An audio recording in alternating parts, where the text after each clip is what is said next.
Sa resolusyon na inilabas ng Commission on Elections o COMELEC, pinagtibay ng ANBanc ang desisyon ng First Division na idiskwalipika bilang Vice Governor ng Aurora Province si Gerardo Jerry Noveras.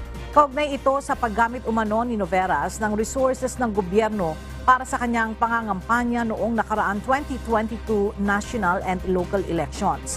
Kabilang na rito ang pagprint ng campaign materials ni Noveras gamit ang government properties nasa loob ng provincial government premises. Kaugnay nito, hindi pinagbigyan ng ANBanc ang inihaing motion for reconsideration ni Noveras. Samantala, maaari pang dumulog ang kampo ni Noveras sa Korte Suprema hinggil sa kanilang kaso. Oktubre noong nakaraang taon nang mapatay sa ambush ang petitioner sa kaso na si dating Vice Mayor Narciso Amansec kasama sa isa pang board member.